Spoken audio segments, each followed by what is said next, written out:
Fontainebleau, c'est un paysage vraiment atypique en France et plus particulièrement en Île-de-France. On est quand même sur un territoire qui est très aménagé. Le tissu urbain, il est monstrueux. Le tissu routier, il est monstrueux. Et Fontainebleau, c'est quand même une petite pépite en Île-de-France avec des enjeux du coup qui sont colossaux parce qu'il y a du monde, parce qu'il y a une pression qui est énorme. Il y a des enjeux biodives qui sont nationaux, voire internationaux. Et donc du coup, toutes ces problématiques-là, elles se rencontrent. Et je trouve que tu as fait vraiment de ce lieu quelque chose de très atypique. C'est ça qui lui donne son côté un peu magique aussi, quoi. Voilà.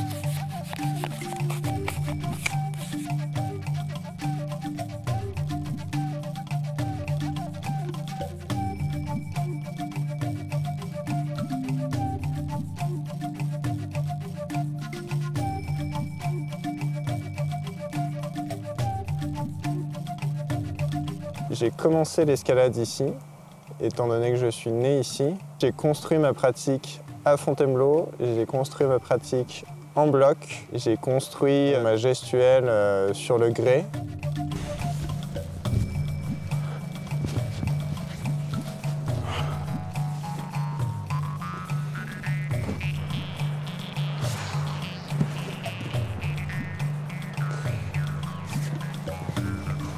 La falaise, j'en fais de temps en temps parce que ça fait partie de l'activité, c'est indéniable, mais je suis quand même moins à l'aise, moins performant, je prends moins de plaisir qu'ici. Et en termes de choix, Fontainebleau, c'est juste énorme, quoi. Et j'ai pas retrouvé l'équivalent en bloc ailleurs en France.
La sensation que j'aime beaucoup retrouver quand je suis en forêt, enfin que je retrouve et que j'aime beaucoup retrouver quand je suis en forêt, c'est un peu ce sentiment d'apaisement.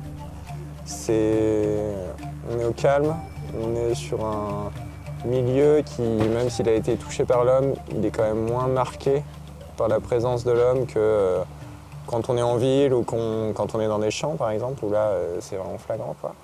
Donc je pense que c'est vraiment ce côté un peu sauvage, entre guillemets, qu'on ne retrouve pas ailleurs, qui m'apaise et qui me permet de me ressourcer, de prendre du temps un peu méditatif dans une pratique, que ce soit la randonnée, l'escalade ou voilà, ce genre de choses.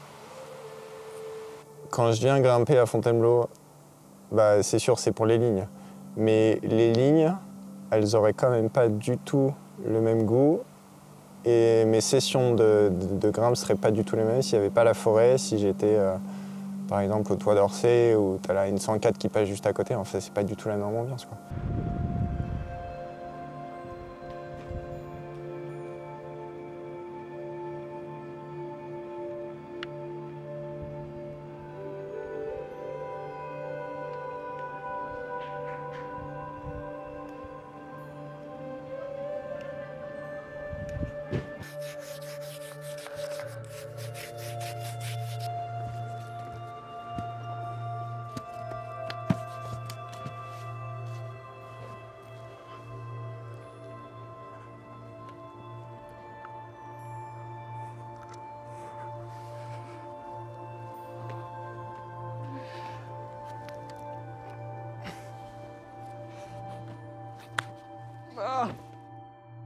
La forêt de Fontainebleau donne une dimension à mon escalade que je ne retrouve pas ailleurs. Ça, c'est clair.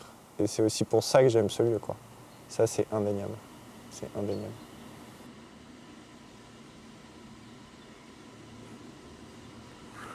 La performance dans un milieu naturel, c'est une relation ambiguë, dans le sens où la performance, elle peut amener du monde, elle peut perturber le milieu, elle peut le transformer, voire le dégrader. Mais en même temps, et c'est ce qui s'est passé pour moi, c'est que quand tu viens ici dans un milieu qui est quand même dingue, même si tu viens juste pour la croix au départ, petit à petit, au fur et à mesure du temps, tu t'ouvres, tu regardes ce qu'il y a autour de toi et ça peut t'apporter une sensibilité aussi à quelque chose que tu n'avais pas forcément perçu au départ. Du coup, une fois que tu as développé cette sensibilité à la forêt à travers ta pratique, tu as un petit peu deux axes d'action. C'est toutes les actions individuelles que tu peux faire toi et toutes les actions un petit peu plus collectives que tu peux faire en rejoignant une asso, par exemple. Sur toutes les actions un peu individuelles que tu peux faire, c'est toutes les bonnes pratiques que tu peux mettre en place. Donc faire attention à pas trop sortir des sentiers, à ramasser ses déchets, faire en sorte que ton bloc, quand tu t'en vas, il soit pas couvert de magnésie. À bien t'essuyer les pieds parce que sinon le rocher il est complètement poli et les autres grimpeurs ils pourront plus grimper dessus. Enfin si, ils pourront grimper dessus mais ce sera pas le même bloc, ça sera pas la même difficulté. Et si on fait ça pendant 200 ans, le rocher il ressemble à quoi?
Et bien voilà. Ouh. Eh bien,